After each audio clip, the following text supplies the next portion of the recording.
Okay, everybody, I have a new series that I want to start. I've been wanting to do this for a little while now. I just haven't got around to sort of finding the time, I guess you could say. But this is sort of a replacement to what I've been doing up in the past, where I was doing sort of book reviews, talking about what's inside of these books and why I think it's good. But I wanted to, the reason I'm not doing book reviews is because I'm stuck on the same book for the last month or so, and it's one of those books that really makes you think, really makes you kind of wonder about stuff, whether or not you're doing things the right way.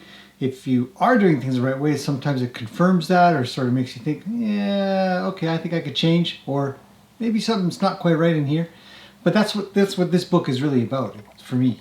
It is providing so much food for thought that I want to start up a discussion series. And one of the things that has been really prominent in sort of the work that I'm doing, the work that I'm doing with other people, the work that I'm doing with other people's horses, and have been doing for quite a while, there's a chapter in here that really reverberates almost on a daily level.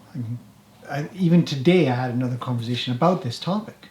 And the discussion I'd like to sort of put a discussion out there. I know there'll be a bunch of comments, which is perfect, is what I want. And then I'm going to do sort of a part 2, and we'll build on that, and maybe a part 3, and discuss fear. Fear in both horses and humans. There's a quick paragraph I just want to read to you guys here. So this is from the book that I was telling you guys about a while ago. Some of you might remember, some probably, I don't know what you're talking about, but it's called Equitation Science, and I'm going to do a review one day on this book. What I can say is it's well worth it so far. I like a lot about it, but this is a second edition. So there was a first edition, they made a second edition. Supposedly there's some editions in here that are good. I don't know what they are because I didn't read the first one. Anyways, over in a chapter called Stress and Fear Responses, I wanted to just read something quickly. It's a really important one because a lot of people talk about being injured, being afraid. We get that discussion a lot on this channel about how people feel very afraid, anxious, and worried when they're around horses, or they'd like to go be around horses, but they've become so afraid and worried. So this isn't going to be a discussion of why you should be afraid, but I want to talk about the afraid part as well. For both humans and horses. So anyways, okay. So fear and anxiety, hopefully this doesn't,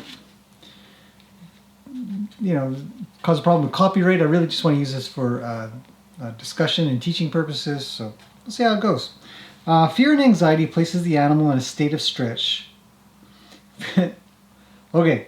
Fear and anxiety places the animal in a state of stress, which, as described above, can have negative effects on welfare, health, and reproduction. And they quote a study done in 1995. In horses, fear is additionally problematic because fear reactions can cause serious injury to both horse and human. Indeed, horse riding accidents are relatively common. The injury rate is 1 for every 350 hours of contact, which is 20 times greater than motorcycling.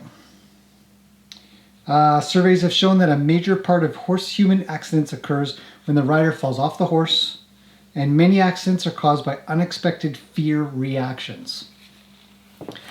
So, a lot of the discussions that I end up having with people have to do with the horse being afraid, or they don't perceive the horse as being afraid, but they're doing something that is scary, and now they're afraid. Quite often discussions will come up about how a horse is being a jerk, or being stubborn, or being whatever. And usually I'll try to get to the bottom of how it goes, and we'll try to look at it a little bit more objectively to provide better context to what might be going on.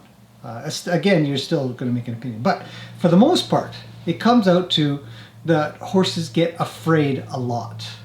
And when they get afraid, they get rambunctious. They move around a lot. They might provide more fearful actions like rearing or kicking or biting, tail swishing, charging,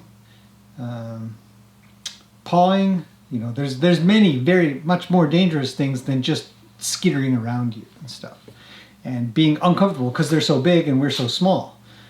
So I want to sort of discuss the idea, especially, I'd say training, but I think that anybody who's around a horse, who's with a horse, you are training them. You are doing something that is training them either to just be with you, or to go right out, or to do groundwork, or to not eat the hay before you give it to them, if they run you over.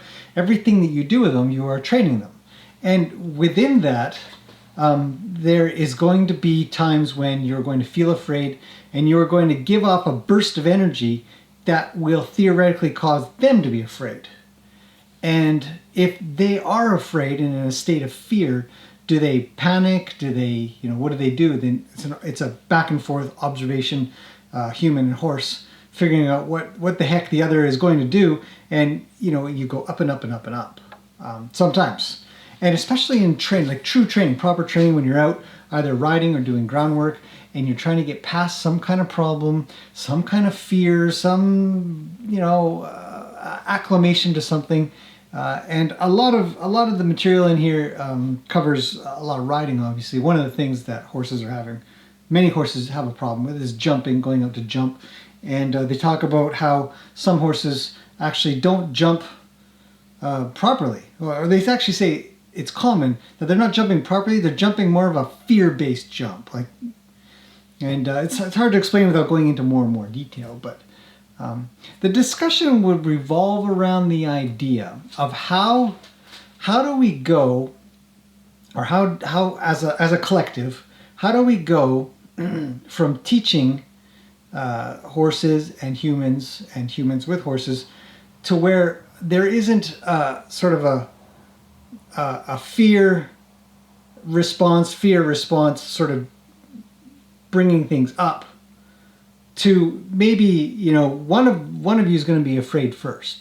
And most of the time it's the horse. If a horse is very calm, you're likely not going to be afraid. If you are afraid, then, you have to go even slower, kind of thing. But we'll go on the idea that first the horse gets afraid of something. You're walking down the barn aisle, and the horse starts skittering behind, starts shuffling around. And that might be because there's another horse in a stall that's reaching over and trying to bite his butt or something like that as they're walking by. So it gets afraid and tries to rush over and push you over and stuff like that. Now you're afraid because you're about to be stepped on, and it hurts a lot to get stepped on. And then you react like, hey, get away from me. And you might swing a rope, or you might hit, you might do something which makes them more afraid. And then, so that sometimes vicious cycle can be super detrimental. And in turn, as they sort of cover in this book, is where a lot of people end up getting hurt. And bringing this sort of discussion out to the open, I think, can be very beneficial, because we can start to talk about, how to not ramp up. How to recognize when you've ramped up and how to ramp back down. Personally, if I were to put sort of my own thoughts into this, I've been a part of it. I've seen it. I've done it myself, where you just keep ramping up and up, and it just gets worse and worse, and nobody knows where to stop because there isn't enough safety and space until one of you does. One of you gives up. One of you leaves. Usually the horse will leave, and you're like, the horse left. But for me, when I'm working with the horses, I would hope that when that horse is doing something that's making me afraid, maybe it goes to try to kick me, maybe it looks like it's going to charge, maybe it looks like it's so cornered, it's so afraid that it feels like it's going to do something. So for me, it comes to where if I'm doing something with them, I'm trying to recognize even the slightest bit of a raise in fear in that horse, in some kind of response. Now there'll be times when you'll try to push them through it, and you got to be a little bit bigger, but it might not be making them afraid or trying to make them afraid, but more just saying, just go on. And so you have to control yourself. But once in a while, there'll be those times when, they're really being scary towards you, and you got to get really big. So it's kind of open-ended, but more or less. My idea is that when I got to ramp up, I'm trying to bring both of us back down as fast as I can, because that's what's going to keep me safe primarily. And then the secondary, obviously, is the horse being safe as well, not getting injured and not running into something, or stepping on itself, trying to get out of his own way, and all kinds of things like that. Or if you're in a trailer, it's not going to smash its head on the top, or crash into the sides, or wreck the trailer. So there's a lot of things to sort of consider when you're out and about with your horses. But I would say, to sort of start up the idea of where I think the solutions, the options might be in the future, comes down to making sure that when you do have to ramp up, or you see the horse sort of ramping up, you might ramp up a little and then everybody comes down, and then you start up again, sort of thing. So that's sort of an idea. Anyways, this really got me going. A few conversations I've had lately have really got me sort of thinking about this. I'd like to talk about it. So if anybody has any comments, we might do this as a live stream soon, actually, because it makes a lot of sense to have more of a back and forth. But I thought I'd start this up. Discussion number 1, part 1. Let's see how this series goes. Anyways, thanks for watching this far, if you have. And I'll see you guys again tomorrow.